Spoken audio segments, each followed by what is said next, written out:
Hello there everybody and welcome back to another episode of The Business Ben Show, your ultimate destination for all things personal finance, investing, and more. As the title suggests, my name is Ben, and today we're going to be covering the essential and very interesting topic of personal finance, the credit card. So what exactly are credit cards? How do they work? What is interest? And how can they help you build a path towards financial freedom? All of these questions and more will be answered in today's episode. But before we get started, just a little disclaimer, I am not a registered financial advisor, nor is this financial advice.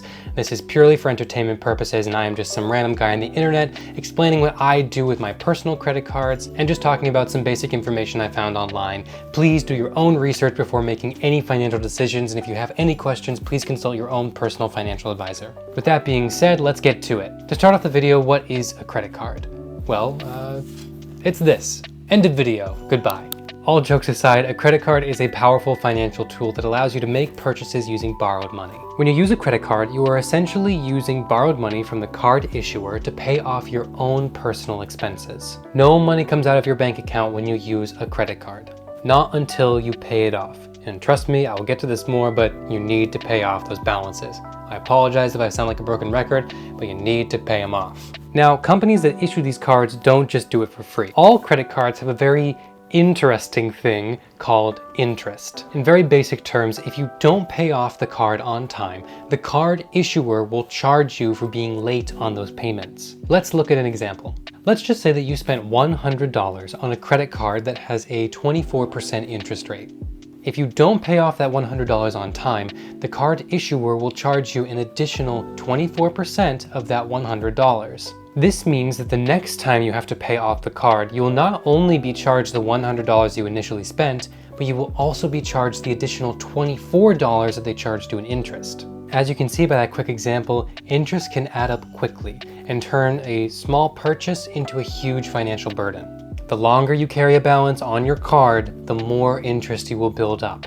And that interest will eat away at your hard-earned cash. That is why it is very important to be disciplined and be proactive about paying off your balances in full and on time every single month. You want to make it a priority to eliminate credit card debt. Trust me when I say the sense of urgency is real here. When it comes to interest, you want to make sure to take control of your finances, pay off those balances, and enjoy the freedom of using a credit card without the heavy burden of debt. Your financial future will thank you for it. Now that we've covered some of the scarier things about credit cards, let's take a look at some of the good parts. If you pay off your credit card balance in full and on time, you won't accrue any interest. You will also start to build up your credit history and your credit score. And depending on the credit card, you can actually earn rewards for being a good credit user. Especially if you start using a credit card at a younger age, you can establish early on a good solid financial foundation. You do this by showing that you are a good credit user with a good credit score and a good credit history. These two things will come in very handy later on in life if you're looking to get a loan for a car or your first house or your apartment or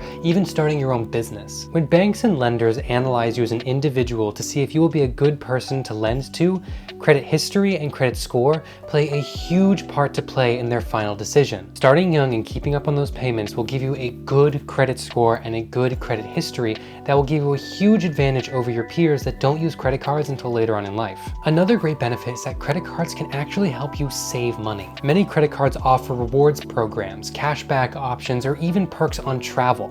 Imagine earning travel points or cash back on everyday purchases that you would already be making. Purchases like going out to eat, going to the grocery store, buying a new pair of shoes, or buying a fancy new Lego set. Having a credit card is like having a money-saving hack up your sleeve. You just want to remember to choose a credit card that the rewards programs lines up with your line of spending. For example, I don't travel very much, so I don't have a travel credit card, but I spend a lot of money on food and groceries, so I have a credit card that helps me out in that area. Just find a credit card whose offers will truly benefit you. One last benefit that I'll mention is that starting to use a credit card at a younger age can help you set you up for a financial future by changing your mindset on how you work with money. By learning how to manage your credit, budget wisely, and make smart financial decisions, you're changing your mindset on how you look and deal with money that will help you for years and years to come. Developing these crucial money skills will help you throughout all walks of life. Having a credit card is an opportunity to become financially savvy and set up a good solid foundation for your financial future. Now that we have covered some of the basics of credit cards, here are some personal tips that I have used when managing my own credit cards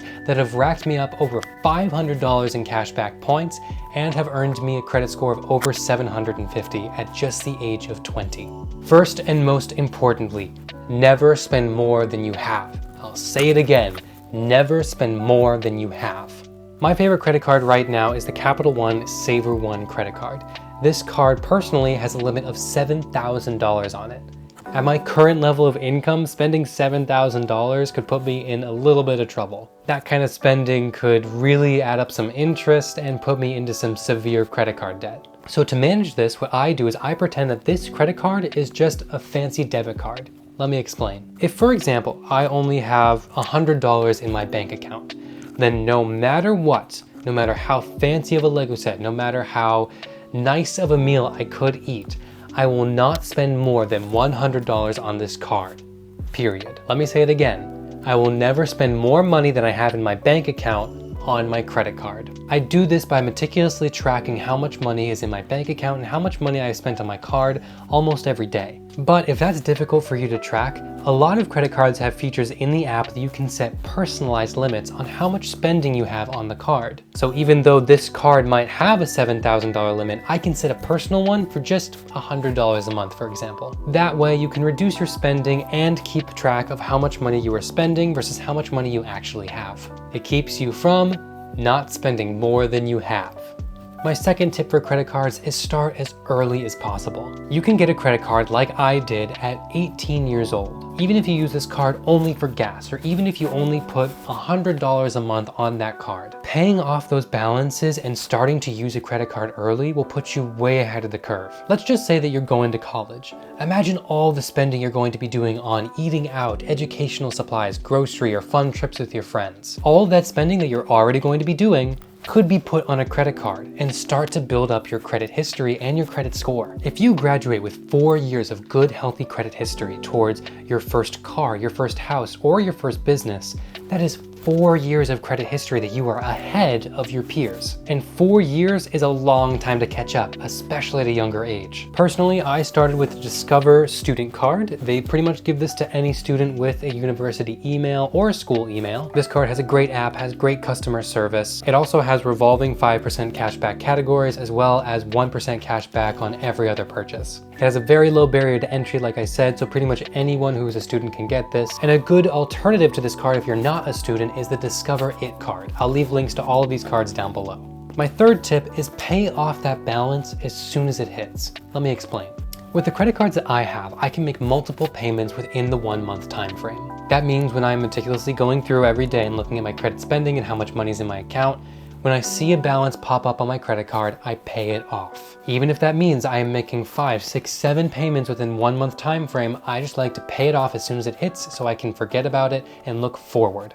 And this works for me because of my borderline obsessive method of checking my credit spending. However, if you can't keep track like me, setting up an auto pay feature may help you. Most credit cards within the designated app have a feature where you can set up auto pay, where once a month, they will pay off the entire balance of your card no matter what. They're really easy to set up and it helps to take off that burden of checking every single day like I do. You just want to make sure that you are monitoring how much you're spending because you never spend more than you have. Lastly, I know credit cards can be scary, but I'm telling you, when used correctly and paid off in full, you can take spending that you are already doing and turn that into a tool that can help set you up for financial success in the short term and way down the line, as well as earn you a little bit of money with cash back or travel options. So my friends, it is clear that credit cards can be incredibly beneficial when used wisely. Here's a quick recap of what we talked about today. Credit cards are a tool, but they can hurt you with interest. It is crucial to pay off your balance on time and in full every single month. Never spend more money than you have. Use my trick. Treat your credit card like a debit card. Credit cards build your credit, earn you rewards, and put you ahead of your peers when used responsibly. Ultimately, guys, responsible credit card usage comes down to a few things. You want to keep a budget, be disciplined about it, and be mindful of your spending. These mindset shifts will not only help you when it comes to dealing with your credit cards, but with other financial issues down the line. But most importantly, keep track of and pay off those balances. And that's all for today's episode on credit cards. If you found this informative and empowering like I did, please be sure to let me know down in the comment section below. Or if you have any questions about credit cards in general, the personal cards that I use, or any other personal finance questions, leave them down in the comments section and I'll be sure to answer them in another video soon. Let me know if you would like more in-depth coverage of credit cards, because this was a pretty basic overview and some pretty basic tips that I've given. I've got a lot more in here, so if you'd like, I'd be happy to share. Stay tuned for some more valuable insights on personal finance and more. Be sure to hit the subscribe button and the bell notification to stay updated on all videos posted. And lastly, remember to make good financial choices. You got this.